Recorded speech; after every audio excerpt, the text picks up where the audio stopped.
Alrighty, good afternoon, everyone. Welcome to, Smudcast number 680, The Not So Critical Drinker. I think we were suggested this a few months back, and we got lost around trying to find people who wanted to cover it. This time we had a whole bunch of videos that either we didn't like or they were too soon from the same YouTuber that we just covered, so we wanted to do something different. So this is what we found. This came out 2 months ago. And it's from Empty Mitch. And Empty Mitch doesn't have a lot of subs, only got 129. This video has almost 3,000 views. And I already knew before even looking at the plugin that this was going to be downvoted greater than the upvotes just because Critical Drinker is popular. So it doesn't matter if Mitch is right or Critical Drinker is a really good critic. He's going to get downvoted. So that's just how it goes. So this is a 24-minute video about why the Critical Drinker is perhaps a bad critic, not necessarily a bad YouTuber. I've watched, I think over the years, a few of his videos. They're pretty funny. They're fun to watch. His reviews are like 10 minutes long. They're quick. And he gives that basic sort of humor where he's just a drunk guy who doesn't care. But he gives some good insight into the video or movie he watched, which is all I really ask for. Give me something entertaining. Give me some critical analysis. And that's it. I'm good. You could hate a movie on one thing and love a movie on one thing. It's fine. As long as you explain yourself. And I don't take him like he's this amazing critic or he's so detailed. I think some of his videos are like that, but I haven't watched them recently to say good or bad. So maybe in recent years he's been missing the mark. I don't know. From what I watched, he was fine. But we will see. Okay. This, again, I said 24 minutes. Going to take some time. And we will see what he has to say. Here we go. I was about 14 years old.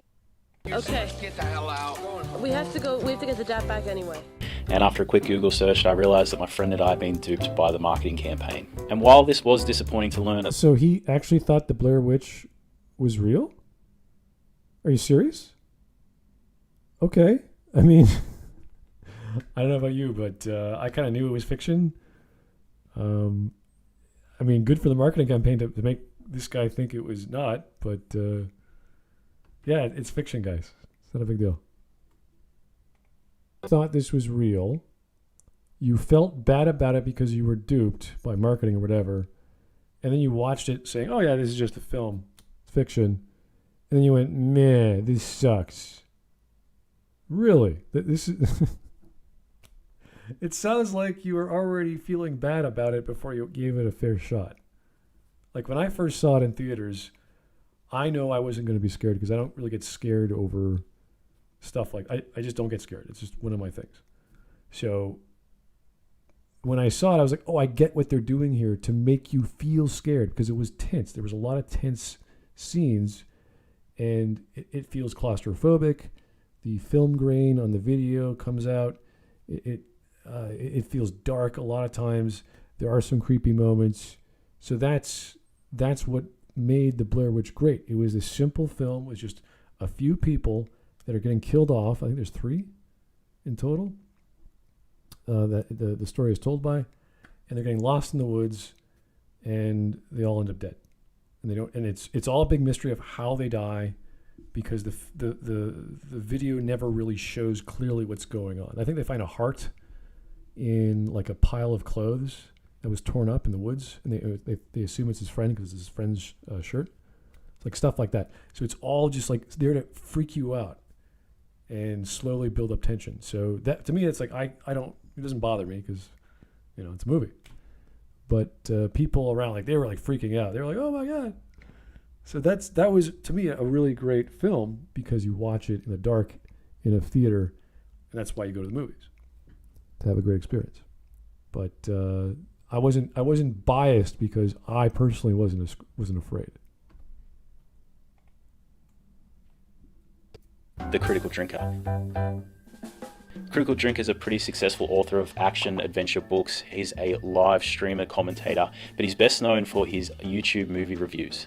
He's built an audience with his ultra-critical, sarcastic, blunt, and sometimes slurred movie reviews and opinion pieces, which has gained him over 1.6 million subs and 430 million views. Scrolling through his videos, you can see he recommends movies he enjoys and trashes those he doesn't. It's nothing out of the ordinary, really. He doesn't hide the fact that he prefers movies from 20 to 30 years ago, or that he feels that modern movies should be actively using the tried and true story elements and classic tropes that worked so well back then to bring us out of this current modern movie rut. And who am I to argue with that? That's his opinion. Movies these days are a bit boring and lackluster, and the movies I grew up with were better.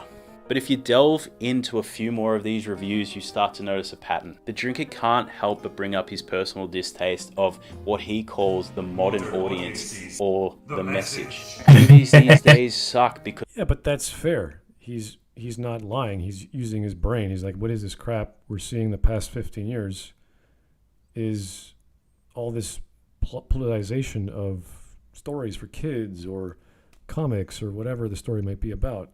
So, fair enough. Good for him. Is he wrong? That's all I want to know. Is the critical drinker wrong for bringing this up? I don't think so. Pointing it out is obvious.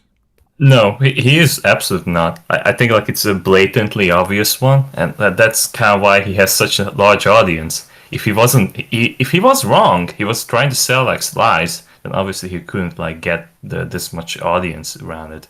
Yeah, and it's so easy to point out these faults. It's kind of like I used to follow the drinker, but like not so much nowadays because it's like so obvious, like his talking points. Like it doesn't take too much to like understand where he's coming from. Yeah, and it's mostly for fun because you know when a movie's bad. Like it doesn't take that hard for you to figure that out, and then he'll have his take, which is, oh, that's a funny way of putting what I already knew, and haha, and that's like 5-10 minutes for me. That's great. Okay, so. And plus I haven't really seen too many movies in the past few years that are new.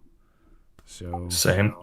Yeah, I'm not like rushing out to find out if a movie's worth my time and checking out the Critical Drinker or a bunch of other YouTube critics to tell me. So I'm like, I just don't care. So, yeah. Because of audiences, or because it was corrupted by Hollywood pushing the message. And the more I watched, the more it came. So what does he mean by modern audience? You know, I kind of like this. Look, he's breaking it down at least. Yeah. Videos where the critical drinker gives some insight as to what he's referring to when he says modern audience. His video, Why Modern Movies Suck, The Myth of the Modern Audience, and The Girl Who Wouldn't Back Down.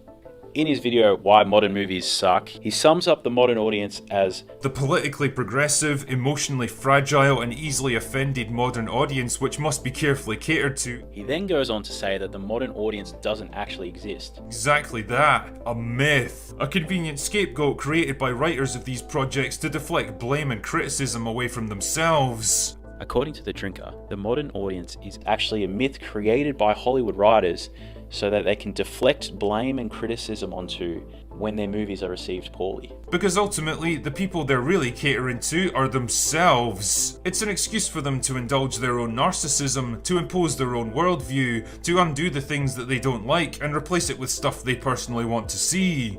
So the ultimate thesis of his video is that Hollywood writers are ruining modern movies by pushing their ideology and then blaming a non-existent audience for their writing decisions. Yes, he's saying these people are writing films with this crap in them that the audience doesn't exist to watch this crap, and they don't buy the film or they leave the film, they leave the theater. Why is that hard to grasp? This is simple.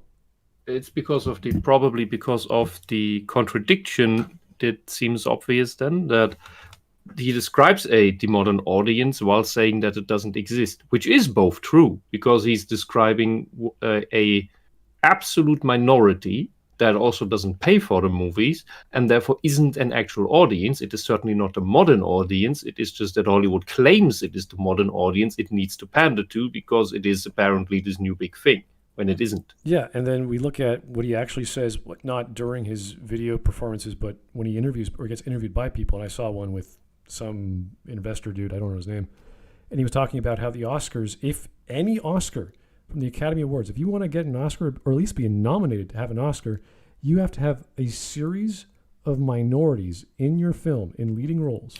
Yes, there are check marks that need to be met if you want to participate in that. Which means there is a series of whatever, I don't know which one. It's a race quota.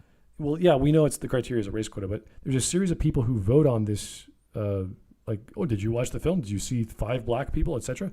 Like that sort of mentality. And then they say, okay, we'll consider that for voting. And then they all vote on whatever. So that is, I would say, the actual audience for whatever acclaim they want to get for the Academy Awards. Because with the acclaim comes other deals, other promotions, other films. And that would make sense for these people to make that crap outside of the actual investing that happens above that we don't see from God knows how many billionaire institutions that do that, and they recommend this ESG score. So this ESG for which is what is pushing this, because it is what is financing this. Right. Rather informs us that the modern audience is not something that really is, but something they want to exist, that they want the majority to be. They want to parent us, educate us, socialize us into liking it by exposing us to it so much that we eventually accept it. That is also where he brought in the narcissism, although I don't think he understands that Drinker understands that part of it. Because one thing that narcissists also do when they are absolutely repulsive, nobody in the room likes them, especially the person they want to appeal to, they think they just need to push themselves even more onto the person they want to be liked by, and thereby just make themselves be hated even more for it, become even more annoying. The narcissist doesn't realize that they have the opposite effect on the people they want to appeal to. Yeah, this is no different than, if you guys remember reading in 1984, that the concept of newspeak, where the organization will create some news article about, oh yeah, the other country we're at war with is now at war with Oceania, and you're like, what? Yeah. Mm-hmm. And you believe the lie because that's what's good for the regime, and you're just believing that until the next season they change. Oh, we're no longer at war with Oceania anymore. You're like, oh, good, yay! Even though you don't really care or believe it, that's just the information they're giving you. You have to believe. Yeah. Oh, on that note, Smut, we watched Memories together, right? By Osamu Tezuka. Yes, we did. The third part by Osamu Tezuka with the big cannon is this big city, and the whole anime is just this. Every frame looks like a propaganda poster from the 30s and 40s. Really? You can pause at any point; it looks like a propaganda poster. And the story there is that that every house has cannons on top and everywhere. So the entire city is just a bunch of cannons, and they have a bunch of these really, really big cannons that they take an hour to load for one shot. And in excruciating detail, it is shown how that thing is loaded and then fired. And at the end of the movie, it is then the newscaster then says something like, the enemy's moving city has been hit 22 times, but more shots have yet to be confirmed. It's just a wasteland. Allegedly, the enemy exists. We never see the enemy. We're just firing at the enemy. Allegedly, the enemy has a moving city. There needs to be no enemy. That itself was a reference to Oceania being... Like, we don't even know what we're doing here. If what we're doing actually makes sense, we just keep doing it because the authority wants us to, because assuming the enemy doesn't exist anymore, well, this society would be over. It would have to change, and that would mean that the authority that runs the society would need new excuses in order to control the people. Yeah, it's essentially making media for no one and saying, these are our new virtues. This is how we learn ethics now. We accept all these multicultural elements in a story, which is nothing about multiculturalism. It's about wizards and multiverses and God knows what else.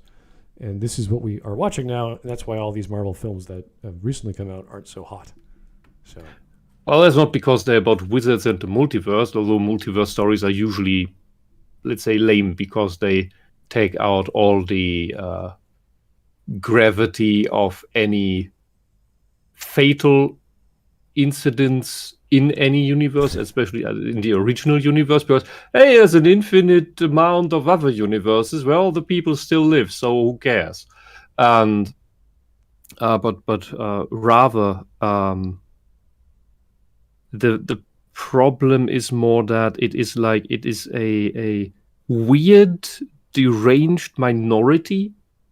Whether this is political or deranged, the people who follow this ideology, especially the people in Hollywood, they're a deranged minority with absolutely strange and creepy beliefs, and they think if they just push those beliefs through their positions of power, to use their language, onto the rest of the world, that the world will accept diddling kids. That's the short of it. And every child needs to become trans so that there will be no more children and we only have 5 people living on the planet. And another word that functions the same as the modern audience is global standards. That's something that they push a lot on the video game industry.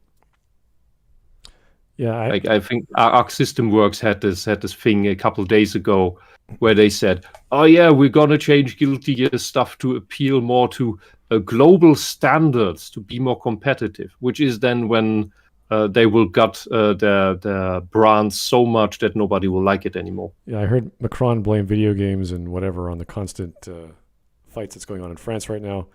Wow, that was fun to hear. I was like, oh wow, it's 30 years ago, back in the 90s, when they're blaming video games for everything. So it's big video games. Yeah. Anyway. Yeah. Oh, and Jay Jameson in the chat said they'll rebrand ESG soon. Oh, really? Yeah, they're starting to do that because one of the I don't remember who it was. One of those leading figures from the web said that. Let's begin with the world of fairy tales, shall we? Everything from Pinocchio to Mulan to Aladdin and Cinderella have been turned into animated movies over the years, enthralling and inspiring whole generations of kids. But with the advent of the modern era comes a chance to remake films like this for modern audiences, correcting them to make sure they don't conflict with the things we want you to think now. I've already covered films like Mulan, Beauty and the Beast and the upcoming Little Mermaid in a previous video, but I think there's an even better example on the way, and that's the remake of Snow White. He lists some remakes which he claims have been corrected so that they no longer conflict with the ideology that the writers want you to have. Mulan, Beauty and the Beast, which in another video he states is a shot-for-shot remake. I mean, they certainly got off to a strong start with Beauty and the Beast, a live-action remake of the 1991 original, which basically replicated the entire movie shot for shot. So I'm not sure how this one's been altered or corrected. Have you not listened? He then points at the Little Mermaid remake, although this one hasn't been released yet, so I guess we have to assume that it's been altered, and assume that it's going to suck. Have you seen the frame you just saw? So you replace the foam-skinned Dutch mermaid with a strangely wide-eyed African woman with dreadlocks that look like ass noodles. Yeah, those 3 films. I mean, the nose ring with the beanie inside the house is enough of a giveaway that he wouldn't give a damn about that. The 3 films that were made to live action adaptations are very different, and they're very different interpretations of the original. I would say Beauty and the Beast was, as you said, shot for shot. It's very close, and I didn't see too much of a deviation. Aside from these dumb bloggers saying that Gaston is gay or some nonsense. So the only thing is it's just a remake, and I don't need to see a live action. As technically beautiful as it was to watch, and I'm sure if you watch the original Beauty and the Beast, and I did, the animated one, and then you watch this one, you'll see, hey, wow, they put a lot of effort into making the dress and everything CGI. So yeah, the setting was gorgeous. The story was exactly the same as far as I recall. So why'd they do it? Money. Simple enough, right? But compare that to creative Mulan. Bankruptcy. Yeah, exactly. Just remake what we already have. With Mulan, that is a whole other ball game. That is a mess, and God knows what else they were trying to do there. And then you look at The Little Mermaid, there's probably some good production value. There's probably some good music.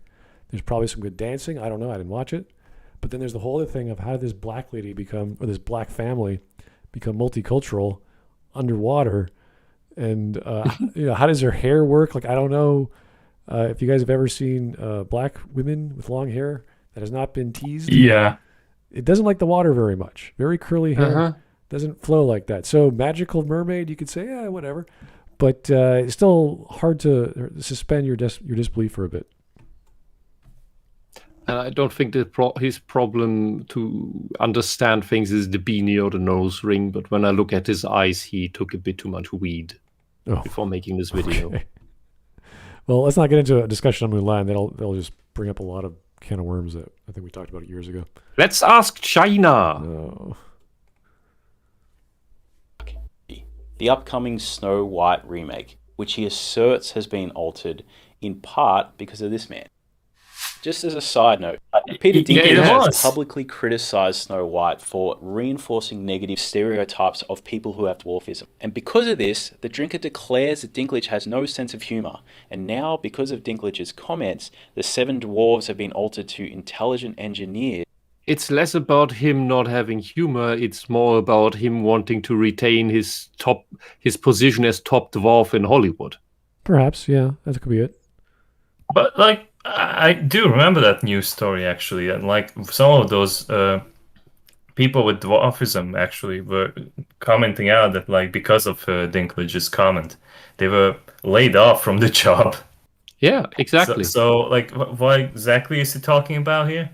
Yeah, that's what I mean. Dinklage wanted to ensure his position as top dwarf by keeping all the other dwarfs from getting exposure and showing that they can act really, really well. Well, I'm sure they can, but the story of Snow White, the dwarves are just sort of these big brother type figures who are just there, and they all have this personality trait based off their name, and that's the depth of their character. That's all they're there for. They're there to look after Snow White and be her supportive family. That's it. There's nothing too heroic about them. They don't do anything dramatic over the top. So unless they want to add that, and that could be good, they could add that element to make them more complicated. But if it takes up more than 40 minutes of the film, then you're like, wait a second, this is a story about Snow White, not her extended family. And to do that would change the... I think like all they did, like the heroic one, is that they chased off the witch. And like that was like cause of her death. But if I remember correctly. It's been a while. If you look at the Disney cartoon to the story, the dwarves are similar as in The Hobbit, a bunch of stereotypical background characters that are so exaggerated in their respective stereotypes so that you can distinguish them easily. That they're not just 100 Smurfs in the background that you can't tell what they actually do because not only 2 have different hats. Yep, that's all they were good for. They did not need to be anything more than that. And that's why I'm saying if they do give them more elements, more screen time, you're taking away from the actual reason we're there to see Snow White and Prince Charming. Was it Prince Charming or who was it, the character that saves her? It was a prince of some kind. Isn't it always a charming prince? Yeah, but Prince Charming is an actual name of, I think it's Sleeping Beauty, not Snow White. Anyway, doesn't matter. Relief. The dwarves that were used for comedy effect in the original have been reworked into highly efficient, intelligent, and disciplined underground engineers. Why? Because apparently we can't depict little people on screen in a way that could be even vaguely interpreted as negative. I can't find any information on whether this is true or not, but this is coming from the Critical Drinker. Did you ask the Google? Same man who gets upset when straight white men are depicted as buffoons. Can't have men in... Sorry. Because they're now always depicted as buffoons. Yeah, this is the question is there a balance? Is it allowed to do several things with a certain background of a character of an actor, or are people pressed into certain roles just because of their race composition? So this video is from the channel Chris Williamson. It says, Critical Drinker, why does Hollywood hate men so much? And they're talking about the latest film with Doctor Strange. And there's a scene where Doctor Strange and Wanda are in the same shot. And they always make Doctor Strange appear as a guy who's just not as good as Wanda. Whereas you'd think he'd be explaining magic to Wanda, and Wanda's like, no, I could do this myself. There's whatever that scene is. So that's what he was criticizing in that film. It's like you would think the main character of his own film, who is a magic wizard extraordinaire, would be doing the magic thing, but apparently no. And who actually studied it. Yeah, like he's the main guy who's saving the world with his magic, and Wanda comes in and just does her thing. How did Wanda get her powers again? Different universe, I'm sure. Different Wanda. There's lots of excuses you can come up with in those films. Anyway, that's what he's talking about in this clip where he's talking about the state of Hollywood.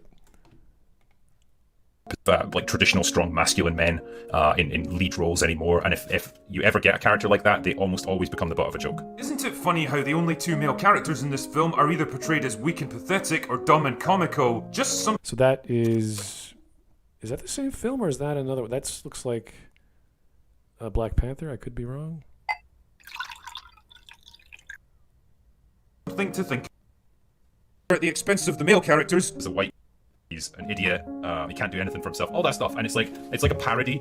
Here's a crazy idea. We're gonna make fun of all the male characters in our movie and just make them into. Oh man, it's so strange that you can find so much evidence on this, but not on the Peter Dinklage issue. That was one blog post, with one interview that Dinklage made. Yeah, but you could have found the interview. Yeah. I think he took screen caps. I don't know if he actually read it. Yeah, but if you find so much evidence for the point you want to make and say, I couldn't find any evidence for the point the guy makes who I'm arguing against, that is telling. Because, apparently, in the eyes of modern Hollywood, a straight white male is not allowed to be just a hero. He's not allowed to be good at anything, and he's not allowed to just do something genuinely inspiring and heroic. And he puts the emotionally sad music behind it in order to make it all look pathetic and whiny. And I bet the guy we're covering here is not a very heroic guy himself. But that's just my interpretation. It's interesting how he can understand the feeling of wanting positive representation when it comes to straight white men, but he can't afford that same sympathy to minority groups. You think Peter Dinklage speaks for all actors with dwarfism? This is a very specific scenario where he's talking about Snow White and the Seven Dwarfs. Like very, very specific of what Disney's going to be doing in the future. Yeah, what this guy doesn't understand is that people with dwarfism in Hollywood would like to have roles with exposure. And you agree with Peter Dinklage to take that away from them. You help Peter Dinklage in a discriminatory act against actors with dwarfism. You bloody idiot. Yeah, if you were a dwarf and you wanted a job in wherever, and they're redoing Alice in Wonderland or whatever story has a need for short actors, like dwarves. And then Peter Dinklage comes in and says, well, why don't you have different stories where dwarves are more important? You're like, great, but then you have less people getting hired for those specific roles. Yeah, but have those movies with only me in mind. Only me, so that I get the role of the dwarf and nobody else. Yeah, it's kind of weird. I mean, I get what he's saying, but it's like, just give me classic Snow White. Give me, whatever famous stories we have with dwarves. Or go ahead and make your new one. If you can make a good film with dwarves, go for it. I don't care. Doesn't bother me. Main character or otherwise. What was Willow? That was a good film. That was fun to watch. That had a dwarf in it. Good stuff. I mean, it can be done. But is that what people are ready for? Is that going to sell? We have no idea. So the Hollywood or Disney might not bet on that. I guess just accept that they are comedic relief and step aside and let the straight white men be the heroes. Going back to... Do you know that they would all have been comedy reliefs? Yeah, look at Ant-Man and the Wasp, and then the third Ant-Man film, the three Marvel films with Chris Pratt, that he's the main lead, but he's also the goofball and the butt of jokes. I think everyone's the butt of joke in those films because they're all goofy. So, you could argue that Except Gamora. that's the nature of those stories in the first place, to be goofy and weird, because they're space operas and you could do that. But when you're doing a film with Doctor Strange, if you ever read those comics, this is like prior to the Silver Age, he was actually overpowered. He was super powerful. They had to like tone him down and make his magic a little bit more believable. To make him be the butt of jokes is weird. Like if Spider-Man was the butt of jokes in his own comic for the entirety, that'd be kind of weird. It's like making Superman only the comic relief character. Like he's so dumb, but he's super strong. It's like, that's not going to work too well. I don't want Superman to be super smart, but he has to be above average. He is Superman, after all. So yeah, he has more time to think than other people because he thinks super fast. Haha. He's super fast. He has all that Kryptonian knowledge, whatever that he does. And that's the thing. Imagine having all these alien artifacts of knowledge and libraries, but no one to teach you. So you're just like, oh wow, physics from an alien culture I have no experience in. He might understand maybe one element of that, but definitely not the advanced stuff. So that's what I kind of like. Like he has all his tech, but he's like, I can't fix it. I can just sort of understand the basics, which I like. He has to hole up in his fortress of solitude and become a nerd reading the database. He has to. It's the only way he's going to learn. Whose evidence about the modern. He then brings up the Ring of Power. Oh. Women characters. Rings. And the fact that it wasn't rated highly by actual audiences. And that's it. That's what he brings forward to back his claim. You know what they say about extraordinary claims? They need extraordinary evidence. Watch Rings of Power, the first episode, and you don't tell me that is biased to Galadriel. And she is a one-woman army. She is like the leader of her troops. She is, yeah. She can swim an ocean. She can survive freezing waters. She can destroy an ice troll with one. Like, she's amazing. She is super powerful, and all the elves are just like silly politicians or lackeys. They're male. Oh, there's one black elf for some. I don't even know how that works, but there's one black elf, and he's got a little romance going on with a human. And He wasn't removed yet from the segregation wars that followed. I wonder how that worked when they're all like being born from the light of the two trees. Did he get less light because of his skin difference, or did he get more light and this was burnt? Like, how did that work? It was a solar eclipse, see. He was born. He was born during the eclipse of Berserk. Yeah, I don't mind having a black elf. Can it make some sense? How? I'm sure there's dark elves and whatever in fiction. I don't recall that in Tolkien, though. So you could get away with it somehow, but you can't just invent black elves. And he doesn't get wait. He doesn't get to invoke Hitchin's razor. Oh, really? After it is what he's just doing. Extraordinary evidence requires extraordinary claims require extraordinary evidence. And wait. Hitchins is without evidence can be claims without evidence can be dismissed without evidence. But the thing is, he omits evidence, first with the Dinklage thing, and then he completely omits the entire nonsensical race changes as being part of the problem. Well, he should. Black dwarfs in Tolkien make no sense. Well, he should. Especially not in this combination. We have the same thing going on in Magic the Gathering now. All the elves are black now. Galadriel is black.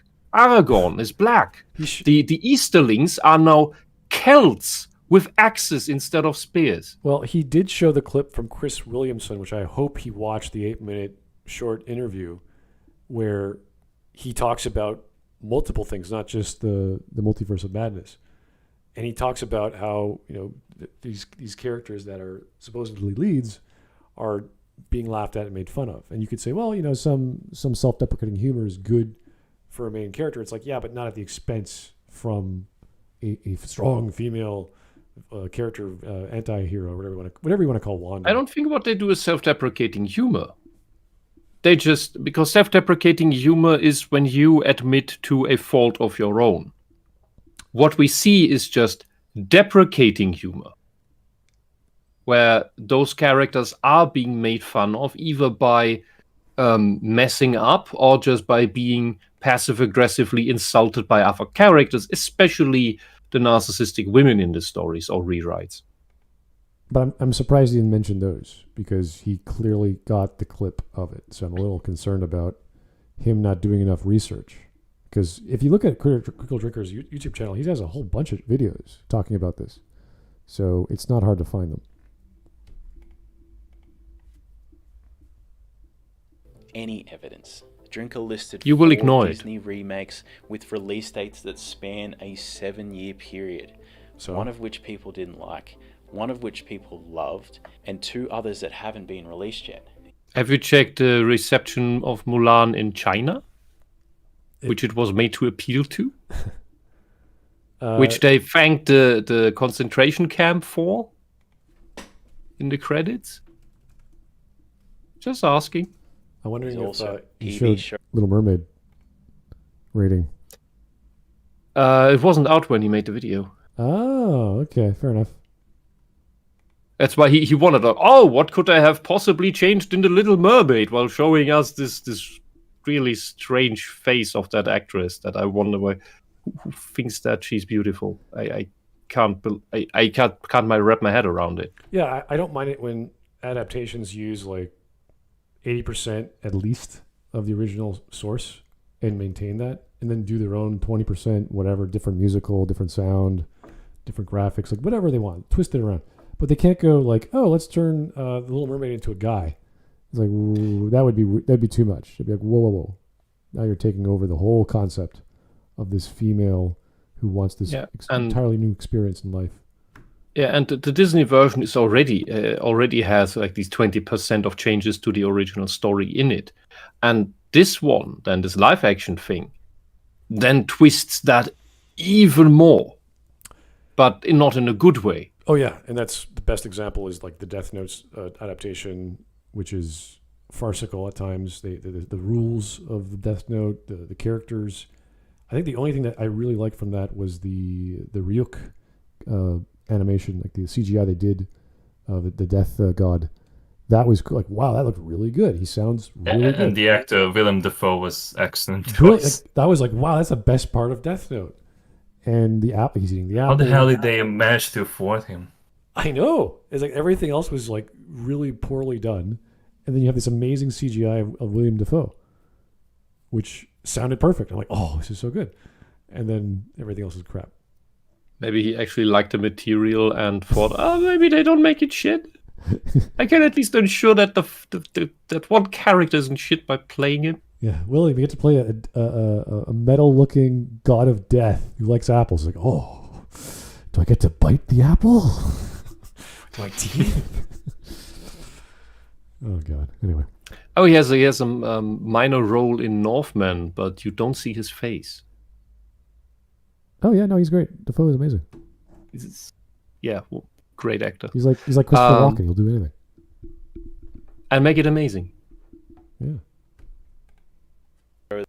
Groups in their cast as proof that modern writers are hiding behind the myth of a modern audience. Oh, we didn't set out to make all these unpopular changes that ultimately ruined the product you see, but the world has changed now and we had to update it for modern audiences. There's no connection at all.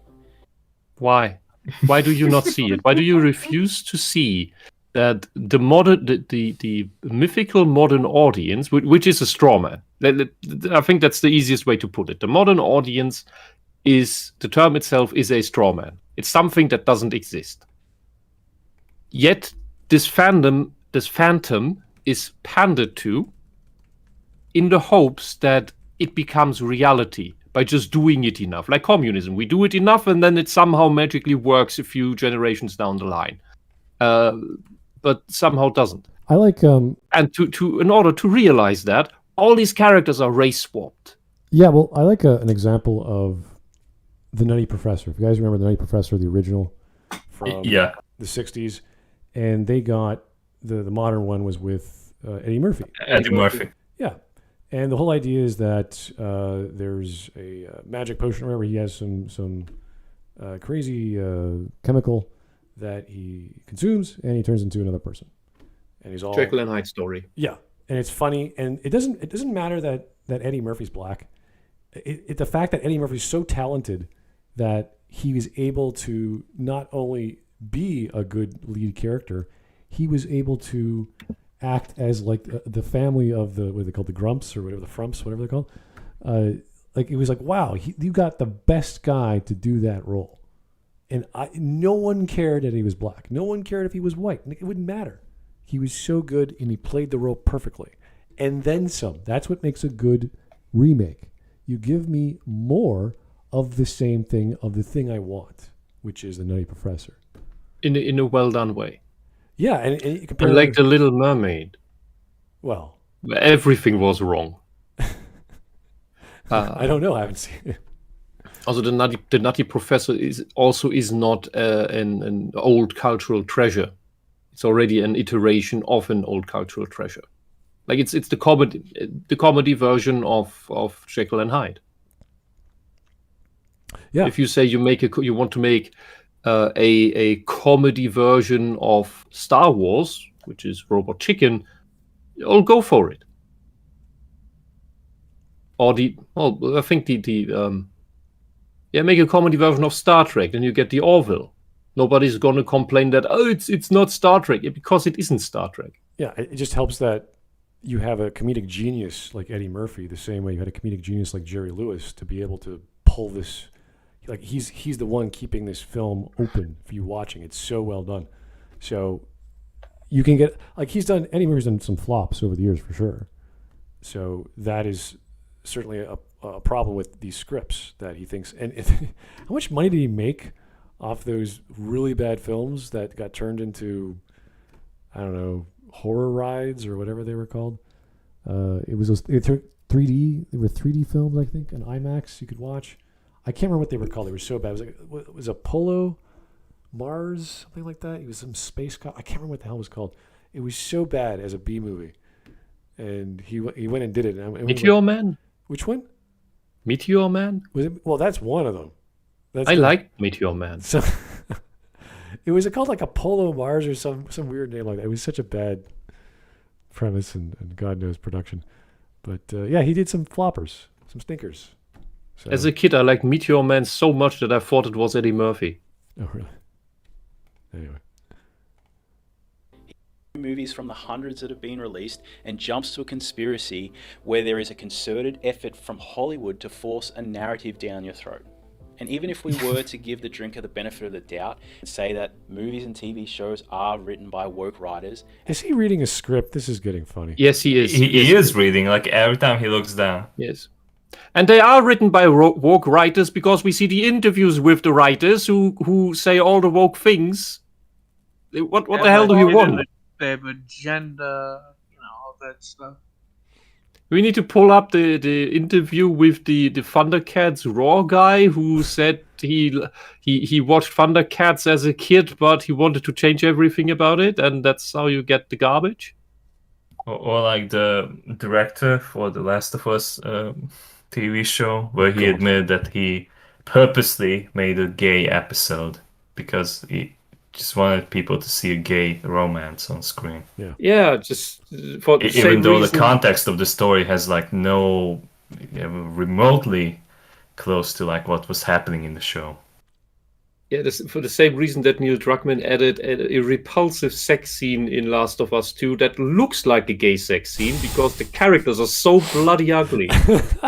Neil, I thought the whole point was not to objectify women. What the fuck is this shit, Neil?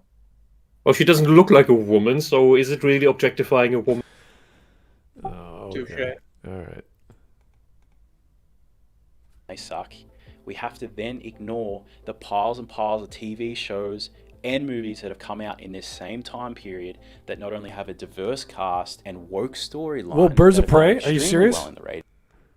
Birds of Prey. I think what were the scores on that? I Because nobody watched it. yeah. If nobody watched it, then only the audience that actually liked it went to it. That was the movie that had 3 title changes because no one was going to see it, and they thought they could change the title and people would start seeing it. And movies that have come out in this same time period that not only have a diverse cast. Right. 87%. Exactly as the critics. Right. Black. Who the hell was rating that shit? Like, A diverse Black Klansman sounds amazing. Yeah, the diverse cast of Black Klansmen. 96%. Oh, jeez. I bet 5 people watched it. Because this is certainly not the guy who actually, the black guy who actually befriended Klansmen, which made them leave the clan. I'm trying to remember which was was it Birds of Prey? There was some film that it was so bad and the rating just froze. Like it would not drop behind a certain number, and people just kept adding and adding reviews, and it just would never change. I'm trying to remember what movie that was. It was so weird. Everyone was like, "What? This thing is garbage. How'd this thing get fixed at like 67 or whatever it was?" Anyway, that movie failed so hard. Yeah, I don't like Rotten Tomatoes as a review aggregate. It just does not. It's not trustworthy. We've seen too much bullshit from it over the years. Yeah, they've actively tampered with scores. Like you can't deny that. Yeah, and I think they even admitted it in some cases. All right, fair enough.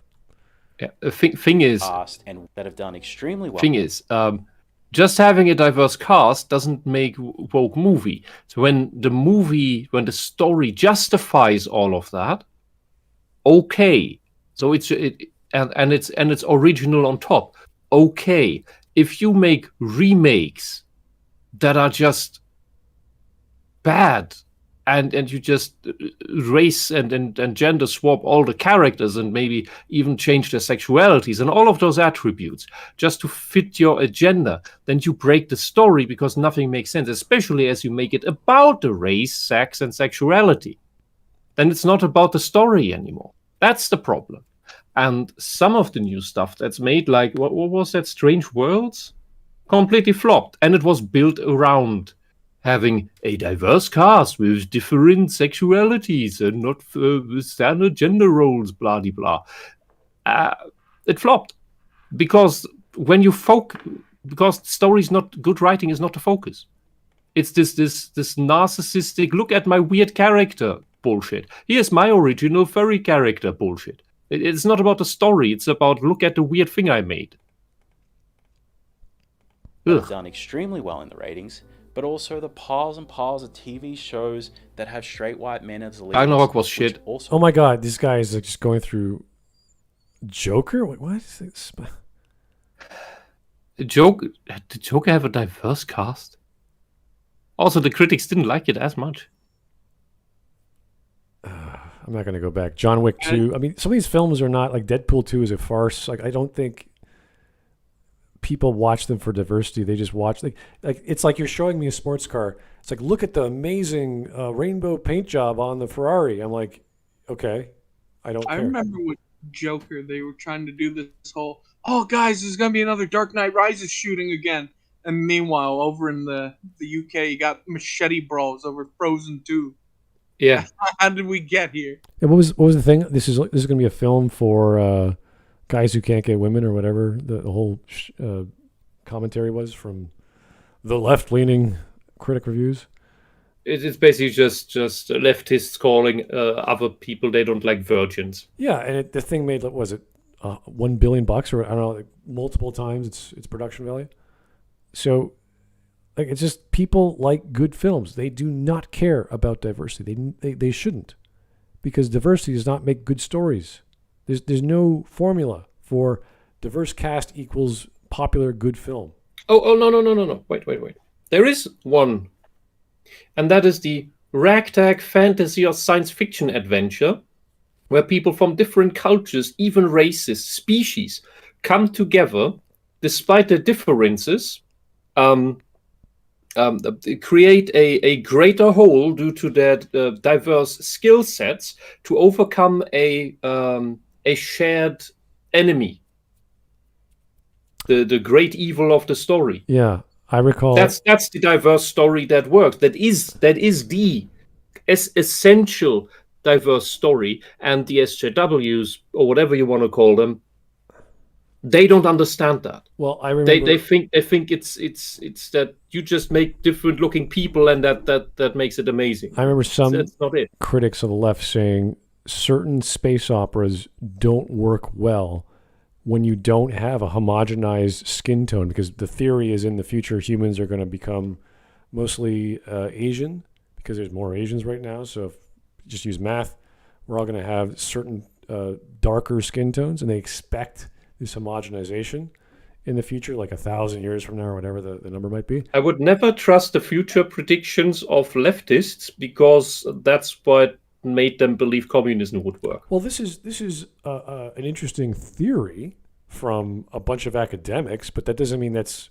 the reality of things. Like if you look at cyberpunk, the theory of cyberpunk is that we're all going to have Asian-influenced technology. We're all going to speak Chinese or Mandarin of some kind, maybe Japanese. We're going to be having lots of Asian beer and all kinds of... Oh my God. And all kinds of robots and androids and body parts and all kinds of stuff like that. That's the premise. Asian beer? Yeah. If you read any of the cyberpunk genre, there's all kinds of beer.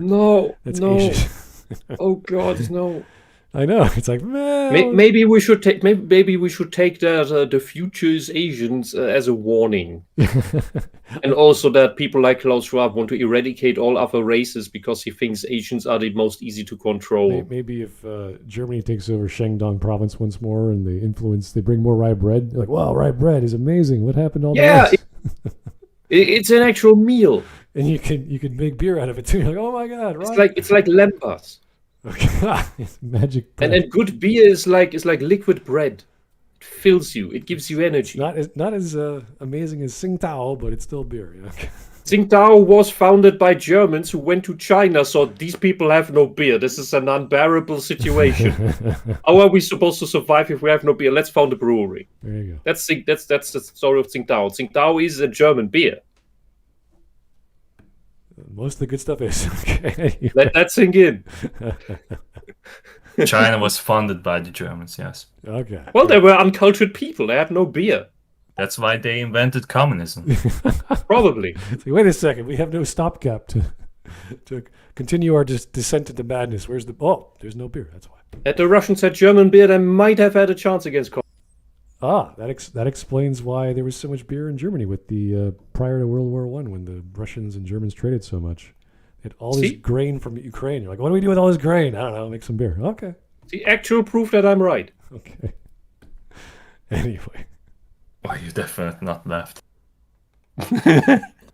He ignores these movies on purpose because it works against. Because why would he randomly mention movies? He probably talked about them. He talked about Joker, I'm sure. And a bunch of I don't think he called all of those movies woke. Yeah, I mean, like, dude, just watch his channel. Do a search on his channel, and you'll find he covered some of those. He only quote mines it. Everything that doesn't work for his quote mining, he ignores and forgets because the weed in his head doesn't allow for the space. Let me just do a search for Joker and Critical Drinker. Let me just check that. I think it did not include in his script, so he can't do anything. He gotta go with the script. 2019, Joker may be my movie of the year. Joker review. Yeah. Critical Drinkers After Hours. There's a whole thing with it. He then talks on Mueller and a bunch of other places. So, yeah, there's one movie that he did talk about he did like. There we go. I mean, we can go down the list, but I don't really care. This is not for me to do. His point. He will selectively hunt out a few movies to be his woke narrative target. And even then, his examples are weak. Now, he may say in that video that the modern audience is just a myth. But if we look at this other video from 2 years ago, The Girl Who Wouldn't Back Down, he's clearly pointing his finger at a real-life modern audience. In this video, he presents the true story of ex-Star Wars actress Gina Carano. How big is that modern audience? Oh, boy. Because that is the question. How big is it? Because Hollywood pretends that it is the majority that will make them billions of money. Yeah, this is a different argument because we're not talking about the quality of the Mandalorian and having a certain character who's this or that. It's these people who don't care about whatever the Mandalorian is, who are on social media and they say, hey, this person she Instagrammed a post that was a classic post about a bunch of people in World War II who were telling the Nazis that there's some sympathizers in this house and whatever the post was. She didn't even say anything. She just reposted it. laid bare the similarity between Nazi agitation against the people, against its own people to hate each other and rat each other out, to what the social justice warriors are doing right now. And that was seen as and bad. they don't like being equated to the Nazis for actually behaving like the Nazis, because they don't like to be reminded that they are exactly like the people they pretend to hate. And I'm sure, actually, no, I wouldn't. That's why her head needed to come off. Well, there's probably a clause in her contract saying you can't do anything crazy in public, like, She didn't. Well, that's what I mean. Like, there If she isn't in their contract saying if you do something bad, we can't keep you on. It's a bad image for Disney, which is fair. If you had posted the exact same thing 20 years ago, assuming there had been social media, it would have been completely fine. The left would have cheered for it. It's just that because the left is doing it right now, that you are not to mention it anymore. Yeah. When anyone else is doing it, yeah, cheer. If there wasn't But you never call the left out when the left does what the left criticizes about others. Yeah, if there wasn't this clause in her contract, and the producers just said, we don't like you anymore because you did something on Instagram, we're going to fire you, then that's really bad. Then there really is a message that they believe in, saying we can't have people we work with who post stuff about World War II or whatever. Oh no, it's not just. It is not just that. It is also that she didn't do what the studio wanted her to do with her social media account, which is to add pronouns. Oh, really? She didn't want to do that. And so she added clown pronouns. Yeah, like she got contacted by like 10 different agencies or like what people? What was it? 10 different people that like they gonna teach you how to talk on social media and how to understand these people. Yeah, and she's just an honest person who thinks like, no, I'm not gonna twist myself for this garbage. Which is what makes her very likable for normal people. Yeah, the actual majority. It's a weird story of why she got fired when she did nothing wrong. She was a fine actress. She had a good part. She was good with her coworkers. I mean, there was nothing like I heard on set that she did anything badly. And her character actually fulfilled the very thing that the SJWs wanted, which is strong woman. And this is like giving a newspaper to your neighbor to read, and your boss finds out, why did you give this newspaper article to, like, I don't know, they wanted it, and I shared it with them. And I was like, wow, you get fired for it's a silly thing, and I never understood it, and I just didn't care. It was just, if this is the nature of Disney right now, then no wonder Star Wars sucks so bad. It's unbearable without whiskey. Oh, yeah, well, much of life is. Being transphobic tweets as a fairy tale. What and transphobic in his fairy tweets? tale, he has given the modern audience the role of the villain. All of the king. You give me some evidence about that, because that is just an allegation that is not true. Is he telling us that Gina Carano posted transphobic tweets? Yes. Without showing us evidence? Yes. Wow, thank you, sir. That is an extraordinary claim, and you don't provide evidence except a headline that makes the claim that she did it without providing evidence. Usually, that's not evidence. The go-to, and I have not remembered her making any transphobic tweets or anything that could be considered by any sane mind. Yeah, usually the go-to is J.K. Rowling for transphobic tweets, and there's no evidence, and we always say, give us the evidence, and we'll be happy to back you up in your claim that she's a horrible, horrible person, blah, blah, blah. But we've seen J.K. Rowling, and if J.K. Rowling is the gold standard for transphobic tweets, then nobody has made transphobic tweets. Yeah. Few were brave enough to challenge it. And interestingly enough, he gives the role of the amazing, brave protagonist to the actress who posted some tweets mocking pronouns, comparing having political views to living in Nazi Germany, and promoting election fraud conspiracy. No, for one, that is how you act. That's what we talked about earlier. You rile up people to hate each other for having not your opinion. That is what the Nazis did. That is also what the communists did, which is what you people are. So, secondly, you have voting laws that would not be considered constitutionally ensuring the safety of the votes, the integrity of the election, in most other countries. The moment you take out the ballots of the room they were cast in, most democratic countries, they immediately become invalid. And you take these boxes, put them into vans, drive them around town a few times, and to a central counting hub. You don't even need to make up a heist plot about that. Yeah, it's very... It just validates itself. Certain states have their own procedures, and even in Toronto, we had our recent mayor voting. I don't know if I told you guys, but my brother, who left a long time ago, got a voting card. He doesn't live in Toronto anymore.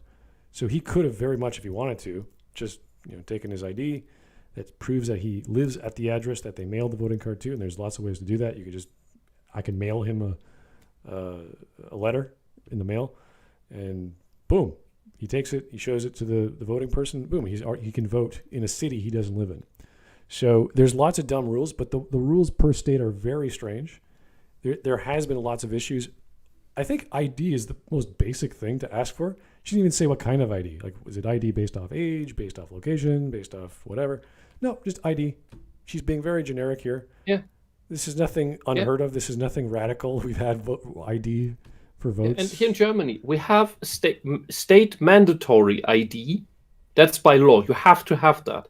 And we're at a point where they don't ask that anymore in the voting offices. You only have to show this paper slip you got in the mail. They don't even check whether you are that person. They only check for which person that is and then let you vote. That is insane. And years ago, we tested this. We could order the mail-in voting stuff to each other's addresses without proof that we were actually there. It's completely insane. Yeah. So, and there's all kinds of stories about election fraud in. So, meaning you could order the stuff from somebody else to your address and then use that to vote. Yeah, these have been looked at for years and years because of what happened in 2020. It's kind of an old story. This is nothing new. Lots of Americans had this opinion. In comparison to her second tweet, she just reposted what someone else posted, I believe, and we've already talked about that. So, like, she didn't do anything or say anything controversial, is what we're getting at.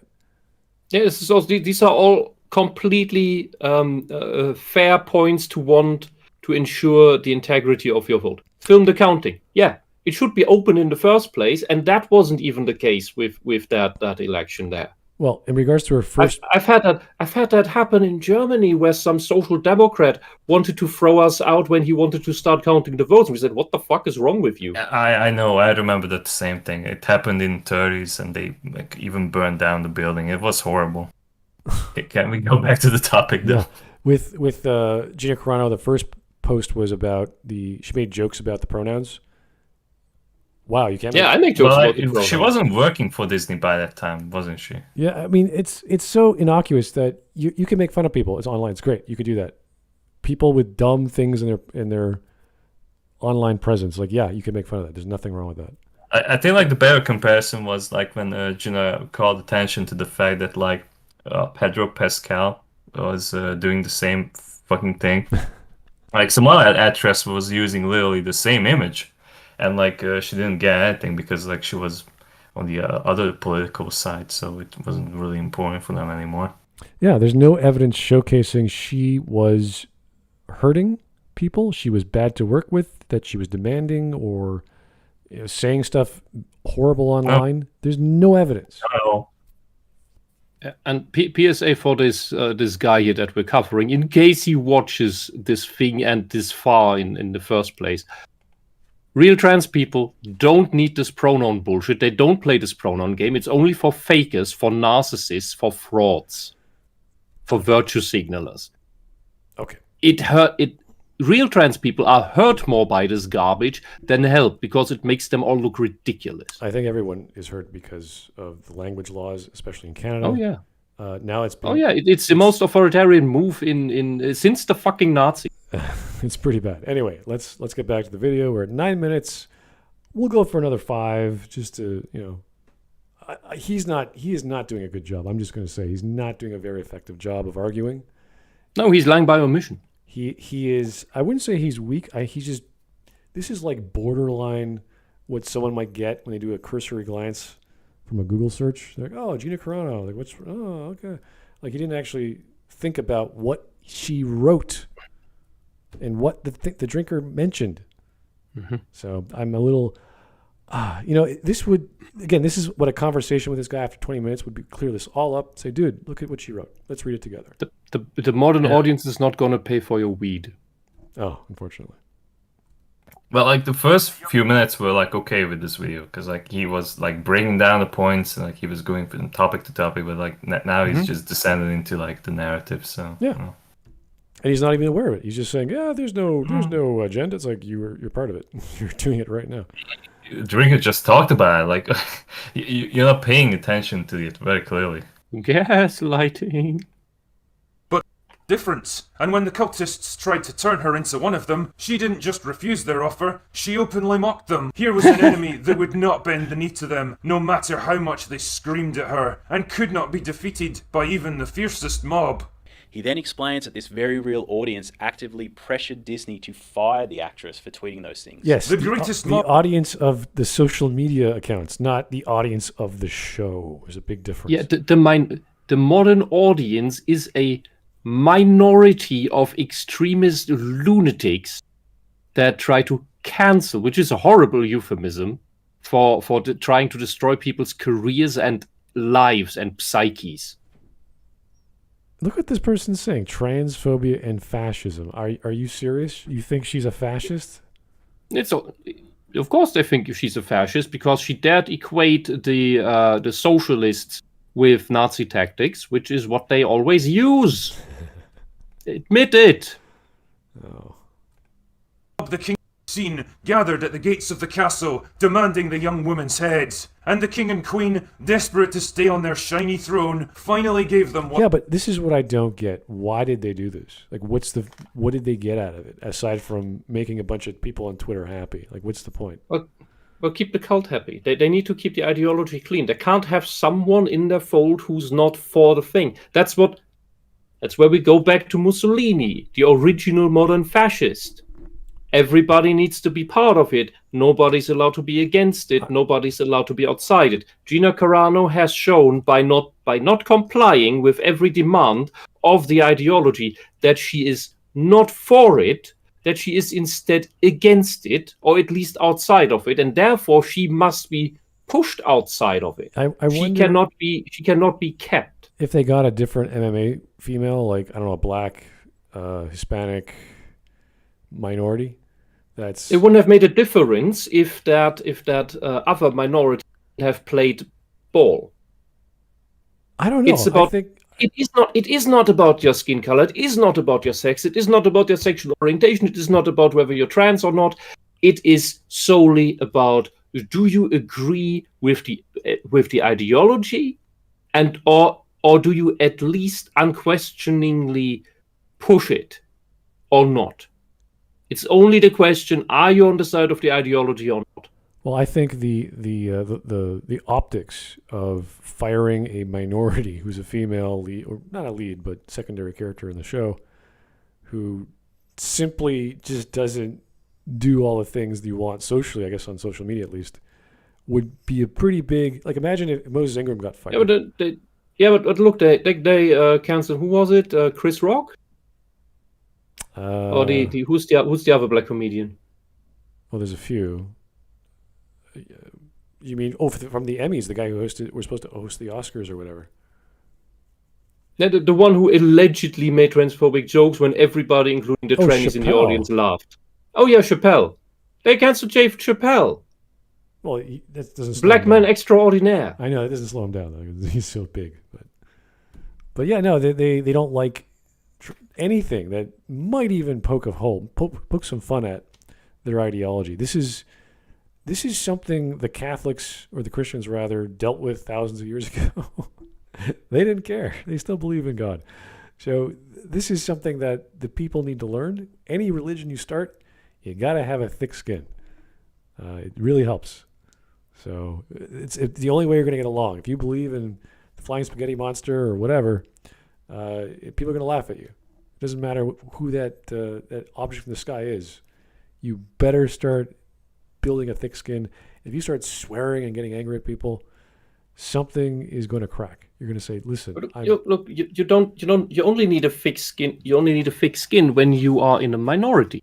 When you have the numbers and a lot of sabers, you can have a very thin skin, and it will even help you take over the world. Well, you're not going to be respected by anyone if you don't know how to control You don't need to be respected if you can just mow them all down with your swords. That's a different story.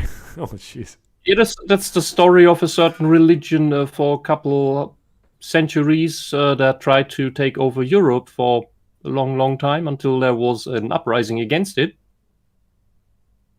All right. Okay. Let's keep going. What they want to is that he's annoyed that this occurred, and he's even more so annoyed with the outcome, calling the Disney showrunners cowards for bowing down to the cult's demands. Yes. But of course, this is just a story from an old drunk. It's not like something as Kennedy is a sinister cult and leader. pathetic as this could ever actually happen. Could it? Now's a good time to show this clip of the drinker talking about the mob mentality in a positive light when he happens to agree with their demands. But it's like they put that in the trailer, they showed that stuff, and the reaction was apocalyptic. Like, fans absolutely lambasted the game as ridiculous, and it sold terribly as a result. You know, so these things can happen. The backlash works in some cases. That's not mob mentality. What are we talking about? What are you talking about? Hey, what clip So is that? Because like they have, because the Disney creators have obeyed the demands of the fans, and like supposedly, but like this were their agenda from the get-go. They weren't really listening to like the backlash. Wait. They would have like gotten rid of Gina Carano regardless because of the disagreeing with her views. Was in that was that a video What was game? even the example that It Drinker was supposedly a referring video to here? game, like because like he doesn't even cite his reference here. It's so annoying. It's so out of context. That's not. Yeah. This is a lie by omission. You're already withholding crucial information to us about what this even is. But backlash from the audience that something is pandered to, or that is supposed to be the audience that you want to make money on, that's a normal thing. You know that there were video game series that had very weak titles where the fans said, "This is garbage, I'm not going to buy that, fuck you." The Settlers had a couple of these, but that's mainly played by Germans. Yeah, so but I don't understand that because Drinker was making an argument that because of something, therefore the fans of said video game didn't buy said video game. And you're like, okay, so is that bad? Like, what do you mean? How is that it's okay for him when he does it sort of argument? Like, I don't understand what happened. You know, when he does it, he's not doing it, and it's what? just what did he do? because he's in the right. His opinion, his ideology is in the right. Therefore, it's not okay to have backlash against it, and anything that it does is justified. Because look at Gina Carano's horrible transphobic tweets. Yeah, but we have no idea what he's talking about. Like, dude, you can't just show a sped up clip of a video game news bite that he just said, and you're like, what video game? When was this? What's the problem? Why was it changed? What's the issue? Like, it just says, thing happened, therefore it's okay when he does it. You're like, what? If I was this guy, or anyone, or me, I'd rather complain that Drinker was unable to see the woke agenda in God of War Ragnarok because he liked the game so much for some reason. He was unable to see all of the elements that are all in there in that game, and praised it instead. That's what I don't understand. Anyway, yeah, Well, that's another topic. This is just a bad. I wouldn't even call this a bad faith argument. This is just bad evidence. Like, dude, you don't even know what you're doing. Get the evidence, show the quote, get the context where we know what the hell he's talking about, slow it down, give us the 30 seconds it needs to breathe, and we go, okay, he's talking about a game, this is what happened, this is what they... Like, look at the Sonic movie. Sonic looked like crap. The fans argued, said this is crap, we're not going to go see it. They changed it, it wasn't that big a deal, everyone loved the film. Great. Yeah. So, changes can be made... Whether it's a film or a game, we just need to know what the change is and why it was occurring and why fans didn't like it. It's very simple. That's all we need. We need evidence that makes sense. And then if Drinker has a bias and he goes, okay, you know what? The game was changed and it was woke. They changed it to woke and that was a bad change and no one bought it. You're like, okay, that's his bias. Great. What was the problem? What was the change that caused people not to buy the game? That's fair enough, but you have to show the evidence, dude. I think to sum this part up is he can't see that his side is screeching each time they see a problem with whatever detail that they don't get, where they don't get what they want. A shrieking minority, not just a loud minority, a shrieking minority. But when the other side, which is normal people, which are very patient, take forever to get to the point of getting their asses up and putting their foot down and saying no more, then that's a bad thing. These are not even equal things. And it's because normal people are rather patient with all of this, with lunatics like that, and try to ignore them for a while, is why they get so far in the first place, why the lunatics get so far in the first place. Okay. Truth is, it has created a boogeyman. The modern audience is a malleable, fluid catch-all that he can blame in any and all situations. What, a bully man? Then why is the reason that these movies don't work? Like, why is that? Like, we are purely going by the tomato meter that he was showing. Supposedly that he was wrong about those movies. Yeah, also, we gotta go by like how were the ticket sales, because like initially I think I remember correctly that like he got famous when he started like dancing on the Last Jedi, and it was like a very obvious dip from like The Force Awakens that people were not really happy with this movie, and they were very split opinion wise. This is not made up. Like, this is very real. And it is not that Drinker created a boogeyman, it is that Hollywood created a straw man. And we are criticizing the straw man that you call a boogeyman. You projecting liar. Get off your drugs, maybe you get back to reality that way. Fucking hell, they're obviously not good for your rational thinking. I don't know if they have drugs in Australia. This is a projecting, lying scumbag. Okay. Let's just say he's not as well researched as we'd like, and he's making bad conclusions with the lack of evidence, a lack of information. But it's a boogeyman that his audience loves to hate. Each time he mentions the modern audience, he adds some... No, we don't love to hate it. We just want it gone. We don't want to think about it. We don't want it to annoy us. We don't want it around. I love Maggie Mae Fish because she drives me insane with her crazy antics about Trump and drugs and makeup and whatever she's talking about. Yeah. Endless entertainment. I can't wait. You know what the problem of you commies is? You think we actually want to deal with you. We don't.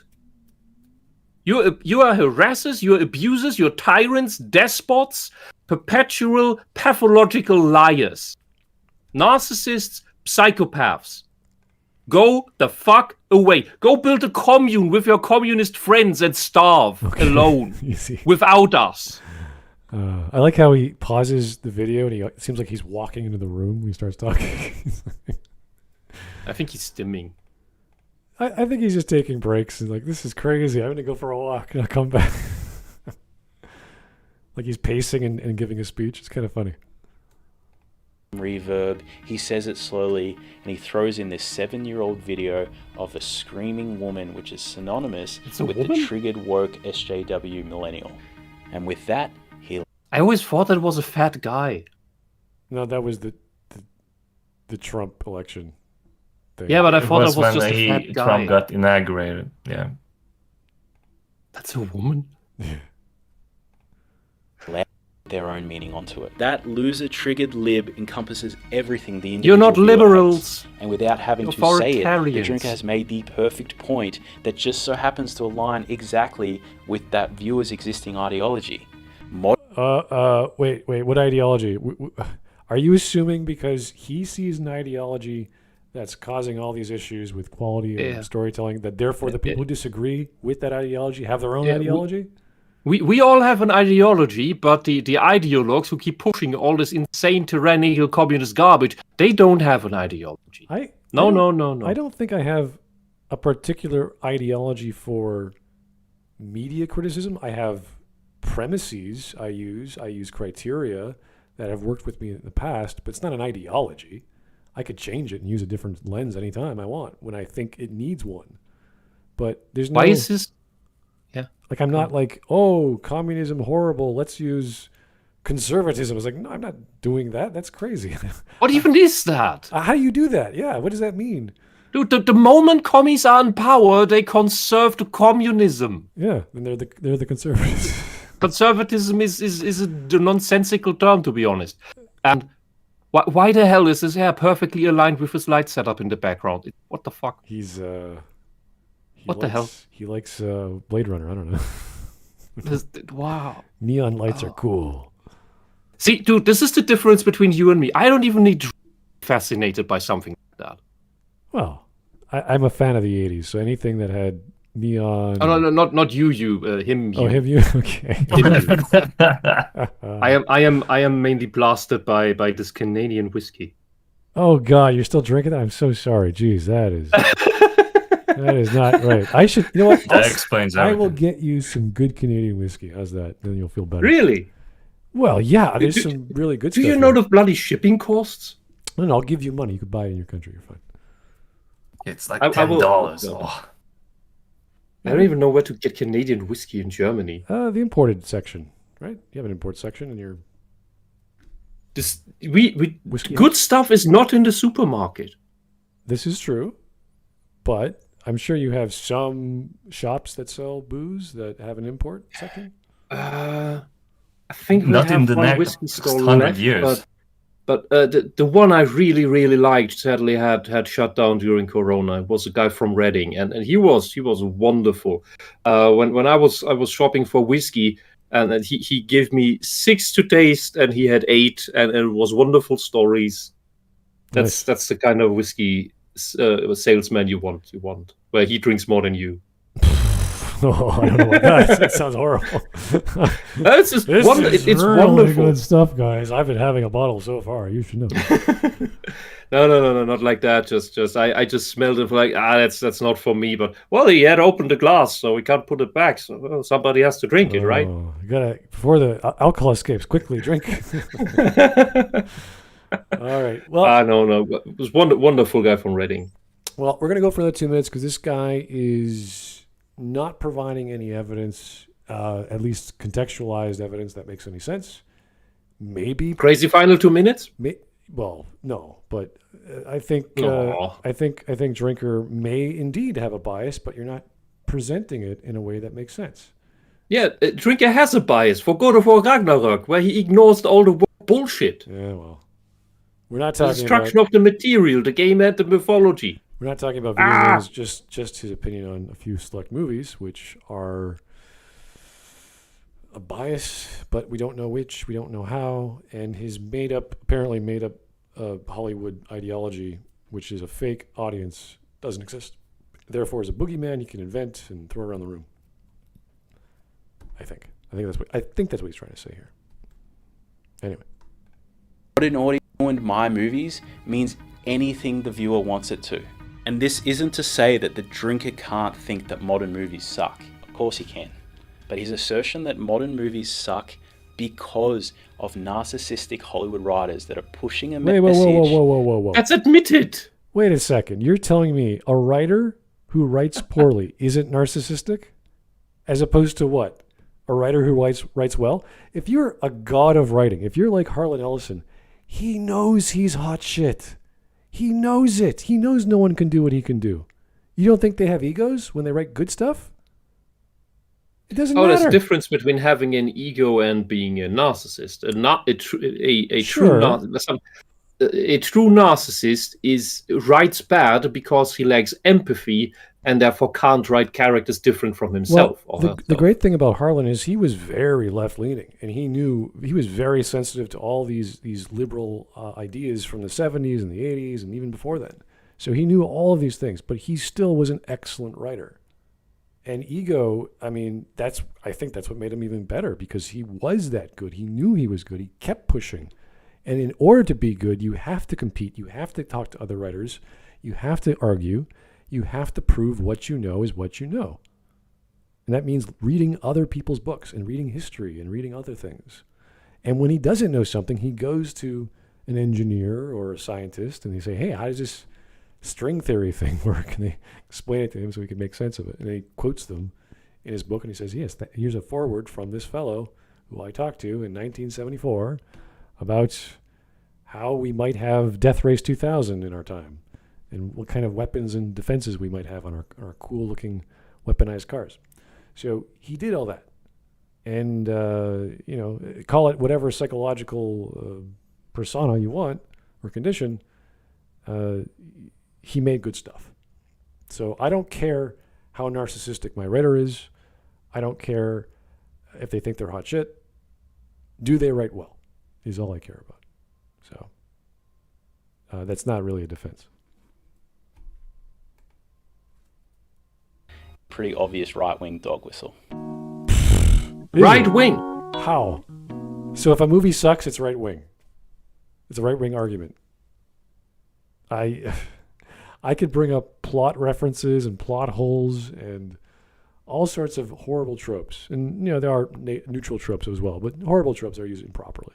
He's quite literally making the same argument that a drinker is against.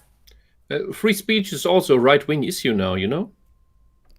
It's not liberal anymore honestly, in the sense of the left. In Canada, I don't know anymore. It just boggles my mind what's happening with all these speech It's laws. because the left isn't liberal. It never was. It only pretends to for a while. The actual the actual basic rights, these core principles of a free society, of a free and dignified society, they are outside of the left-wing spectrum narrative or whatever you want to call that. I call it. It's just that the weaker side always tries to appeal to it, that the one that is in the present, whether it's the right wing that is weaker or the left wing that is weaker, they then pretend to be for it because they're the underdog. The moment they're in power, they don't care for it anymore.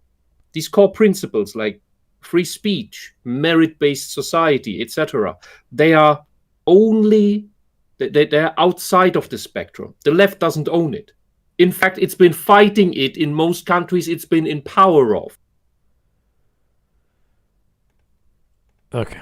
We have, I'd say, 40 seconds halfway through. Yeah. This is not going anywhere positive, constructive. My brain is melting. Another reoccurring theme, other than his painfully played out fart jokes, is his reference to the message. Much in the same way of the modern audience's gag, when he speaks of the message, he adds the reverb. He said, how many times is he gonna look at the script? Is he dancing? No. Well, he's probably moving because, like, when you're recording yourself, like, some people have, like, difficulties, like, talking to the microphone. Like, I guess, like, he's trying to, like, get into the vibe. Or like he's had ADHD or something. He wants to get his mind off from like the stress. I think I've seen this with a couple of friends who do weed.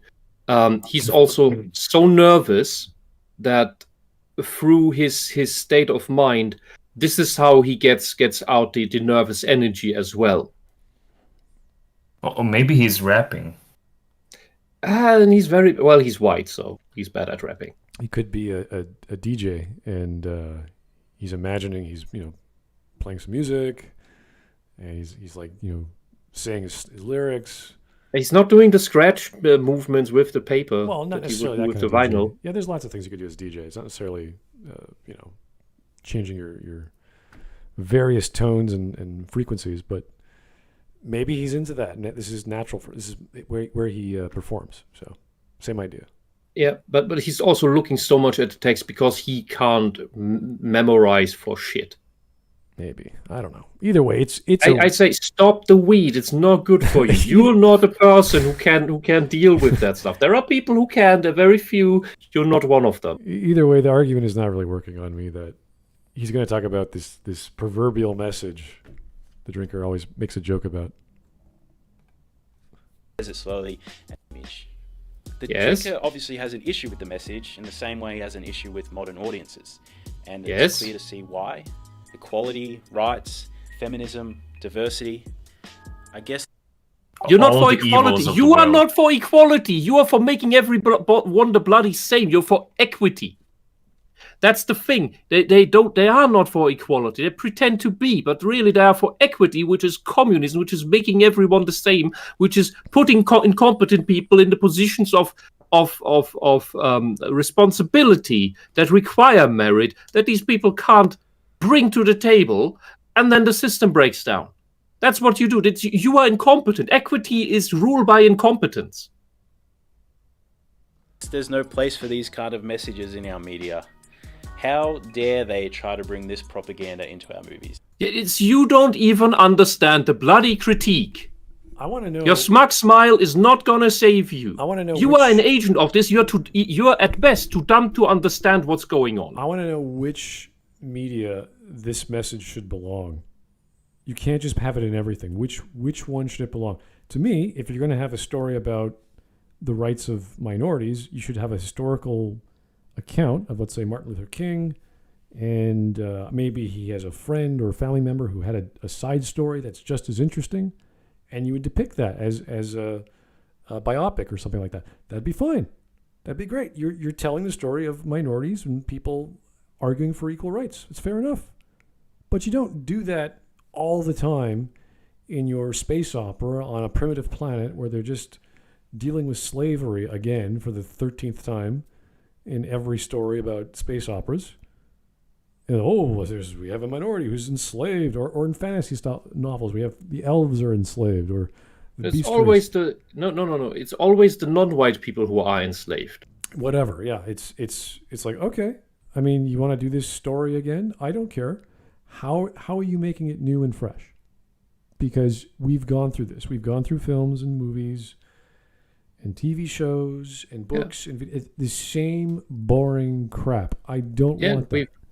And we've gone through it. It's not about diversity in the sense of, we didn't allow other looking people before and now we do. It's that you're race fetishists who are only happy when you can see the black monkeys on the stage dancing.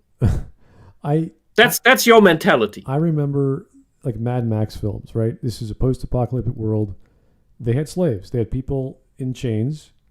We didn't need to have the story mention that or talk about that or have this big slave revolt. It was just part of the world. It wasn't the focus. It was just there as an element that, a kid with a metal boomerang cutting people's heads off, or, whoa, that's crazy. Like, there's all kinds of crazy elements in Mad Max. So we don't need all this stuff to be the focus. We need little bits of flavor in this crazy world we can't put our heads around because we don't know anything about it. It's fantastical. It's weird. It's new. We want to explore that world. It's the same with science fiction, especially. Exploring the unknown, alien worlds. What's there? We have no idea. That's the appeal of these genres. And we always had great movies that depicted people of other cultures in other places of the world well within our own world and time history. Yeah. Like one of my favorite movies for that, as an example for that, is The Ghost and the Darkness. 7 Years in Tibet works as well. But yeah, watch The Ghost and the Darkness. You cannot but love that movie. Well, I remember, what was it? It was called The Blue Train. I don't remember the actual book. I did read it, but the adaptation to the BBC, which is a Poirot mystery, they had a black Italian lover of one of the fathers who had their daughter murdered. So that was like, wow. And she had great Italian accent. She had the Italian style of the time, 1936. So it's like, okay, cool. Like whenever you have a rogues gallery, it's like, whoa, who are these people? Where they? Because the whole point of a murder mystery plot is to figure out who these people are, why could they have done it, where were they, how could they have done it, et cetera, et cetera. So you naturally get to know this character for the brief time period you're reading or watching them. And you don't care about, if they're black or white or brown or rich or poor. That's just where they're coming from. That's their background. That's their profile. And you go, oh, interesting. Could they have done it? Maybe they were part of it. Maybe they're accessory. Maybe they heard something. Maybe they're lying. Maybe they're covering something up. There's all this wonderful intrigue about this colorful character, and they could be all white. They could be all black. It doesn't really matter as long as it fits the narrative of where they came from. Mm-hmm. If they're in Africa, obviously I expect 90% of the people in Africa in an African story to be black. It's kind of how it goes. So these elements... Except Elon Musk. Is South Africa, was it? Yeah. Yeah. Like these are very basic elements of the genre. And if you just give me, Italian men, Italian women, you're like, that's kind of boring. Throw in a German, throw in a Chinese man, throw in anything. Give me a Hungarian. Give me. They have some Canadians as well. It's kind of fun. They have these people. Fun when it's about the clash of cultures, not about my culture is superior to yours. And the message people usually make that as the foreign culture is superior to ours. The non-white culture is superior to the white one, and we depict that by being demeaning to the in quotation marks white culture by the arrogant, smug non-white people. No, the reason I brought up the BBC is because even in the Poirot series, especially the Miss Marple series, which they made also for TV, they threw in a lot of gay stuff that was not in the stories. They changed characters around. And it is jarring as someone who read the books going, okay, that was strange. But because the point of these stories is mystery, you're like, oh, did they change the story? How did they change it? Because that could be a good thing. That could make the story even more interesting because there's a change. And in some cases, the purists are like, no, this is horrible. You can't change the original text. I understand that. But it adds an extra flavor to you, the viewer, to use this murder mystery story or any mystery story to figure stuff out. So I like those attempts, but they push it too far at times.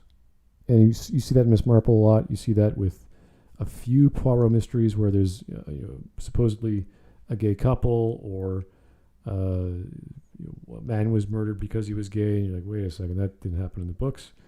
So they pushed. You could see them pushing that as the years went by, because eventually Poirot they did one a year, one every 2 years, one every 3 years, because it was getting later into the books. They had no more books to write or to work with. So I saw that from the 90s. In the early 2000s of the BBC pushing this narrative. Luckily, it was within the context of some of the best books I've read. So even if you take stuff out, it's still okay. It's part of the mystery anyway. It doesn't detract from the purpose, the function of the mystery, which is to get the audience involved in using their brains. Anyway, that's different. On the other hand, they even fail to make it work when they have the perfect opportunity to make it work, which is with The Force Awakens, where Finn had this potential story that most people would have been into and been totally okay with, that would have worked because he had this interesting background of being a stormtrooper who comes around, and instead it goes to the weird girl that has no character. Well, I remember the first lesbian kiss in Deep Space Nine back in the 90s. And it wasn't like the fact that two women were kissing on screen were irrelevant. It was the events and scenarios that got to that point, which was the interesting science fiction element of a Trill using a host body and having memories of another Trill. And it's against the rules for past lives of Trill to reacquaint themselves. Like that's for obvious reasons, because it makes things confusing and awkward. Yeah, and that is the interesting conflict, not the fact that there's two women kissing on screen. The same with the you first. You could make the argument that they put that in because we want to do something breaking the things like the kiss between Kirk and Uhura. Yes, exactly. That was, if you understand that story, which is a crazy premise of these godlike beings manipulating people's bodies and having them entertain them by dancing and acting like donkeys or whatever they were doing. That actually had a midget in it as well. Those elements, minorities, the first black kiss, interracial kiss, those are just things that color the world of the main plot of what's actually going on, the real conflict, not this side stuff of these beings manipulating and torturing Kirk and the group. So when it's done as a flavor of a story about science fiction or about the genre you're in, it's fine. No one cares because it's not about that. That's just the result of the environment, of the conflict, of all the other reasons you're there to watch this show or to read the book. So It's almost as if that is good writing. it's like, hey, we live in a universe of different people. Great. That's not the story. The story is I'm an explorer. I have to discover something. There's an alien that's causing harm to another alien. I'm a good guy. I want to go investigate that problem, or a murder is committed, or some high stakes reason. That's interesting. That's worthwhile. I do not care what you look like, unless you're gorgeous and I'm watching a pornographic thing, and that's the reason why I'm watching a pornographic thing, is to watch pretty people have sex. So there's reasons why we watch genre. There's reasons why we read certain books and certain authors. It's not because they do diversity crap. And when they force it in, it's obvious. And I always bring up Neil Shusterman. He had a whole bloody island of Madagascar. The people think they're men in the morning and they're women in the evening. And it's just the dumbest shit you've ever heard. And it's forced. It's obviously forced. And this character and his people from Madagascar are all like this. And it makes no bloody sense. But New Gaiman wrote a similar story. That's absolute garbage. yeah, it's so obvious what they've done. And it's getting tiresome. I don't care if it's under the label of wokeism or transgenderism or whatever the social justice crap is of the day. It's always changing. I have no idea what the politics are. It's annoying. It's bad. There's an agenda going, obviously, or else these people wouldn't write this crap at the same time. This is weird. Especially when, when Neil Gaiman wrote his version of that story, he wrote it in very vulgar terms, and that made it even more repulsive. Yeah. It was just not just nonsensical and counter what would be, but it was also appalling. Anyway, I think we've given this guy enough time of day, and he's not giving us anything that this is not even worthy of a critique. He's barely showing us anything. So I'd be okay for part 2, but I understand that nobody wants to. Fuck this guy. All right. He would like that. Let's go to. We have extreme memes. Who knows? You never know with these shows. Get off the drugs. Okay.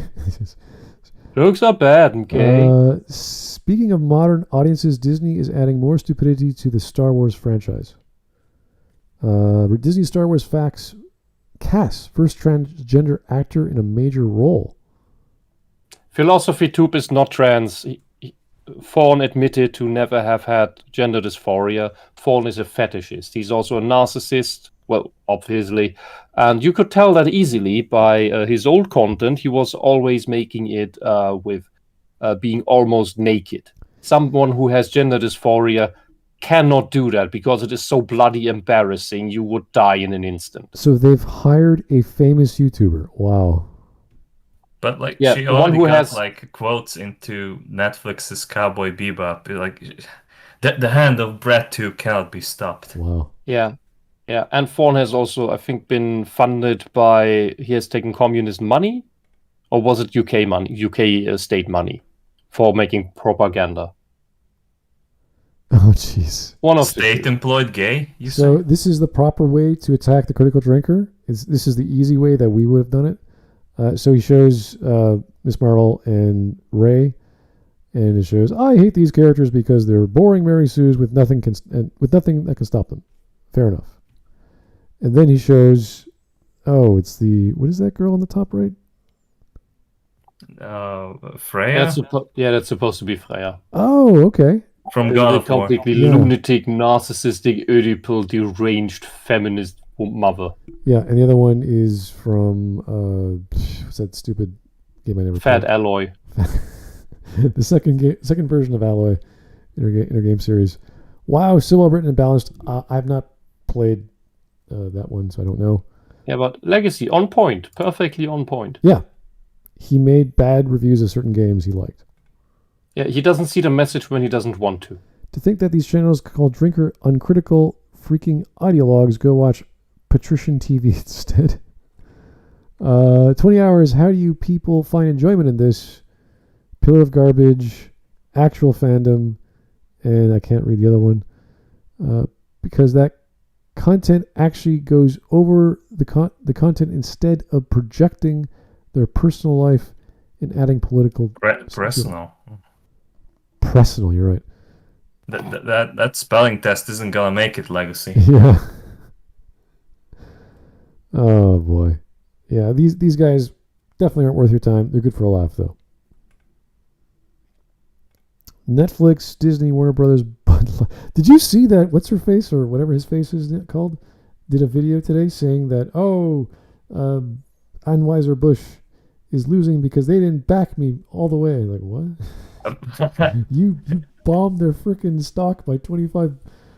Yeah. What the creepy crossdresser? Yeah, the creepy. What's her face? What's his face? Was bashing Anheuser-Busch. Don't say the name. YouTube is censoring it. Oh yeah. Is that the name that should not be named? Yeah, it's on Discord as well.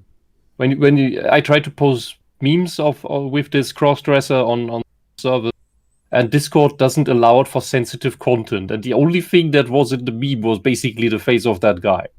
Oh, so that's sensitive content. Discord is censoring the crossdresser. Well, the whole joke is just go buy Modelo. Okay, just forget. If you want light beer, just go buy Modelo. It's better.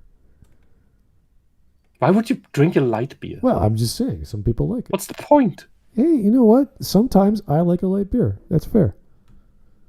The alcohol carries the taste.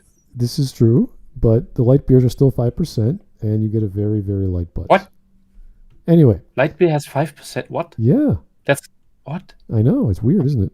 I thought that was light was alcohol free. Come to North America, you get lots of light beers in that range anyway. So anyway, timeless classics Disney shouldn't ruin. Lion King, oh they did. Dumbo, I don't know if they did that yet. And The Jungle Book, They done. They did Dumbo? They did a live action Dumbo. Oh my god, I didn't know about that. With Danny DeVito. Oh my god. Not even Danny DeVito could say that. Oh my god. And The Jungle Book, I could see working. I don't know if they did that live action. They did. They did? Yeah. Jeez. Where have I been? Underrated action-packed Disney movies, perfect for live action adaptations. Atlantis, yes, I would like to see that. Treasure Planet, yeah, that'd be great. I think they live off too much of the animation style. They are interesting. This is all stuff you can't convey because all the expressions of all the characters in the style of animation. That's what gives it so much life. And live action actors can never capture that. I agree, but I still want to see the attempt. And I still enjoyed the live action adaptation of Beauty and the Beast. I thought it was very, very well done. A very high budget. And if you want just a simple film with good music and good visuals and not... Well, it's not a deep story anyway. I think you're going to enjoy it. I would be willing to see live action of those, but not by Disney. Oh, no. Speaking of screeching, Reddit is upset that people are not liking Indiana Jones 5. Oh. Oh, wow. How could that be? Who saw that coming? Oh, no. And here we got Nerdrotic. If you love Indiana Jones films, don't see... Okay, Gatekeeper. Yeah, you know what? I probably don't want to watch it the same way I want to forget the Isle of the Crystal Skull. So, yeah. I actually managed to forget about it, so... Well, I'll show you some animated GIFs of monkeys swinging. They'll all come crashing back. The shell shock. Oh, no. Yeah. And, of course, our party's most important principle is free speech. Ouch.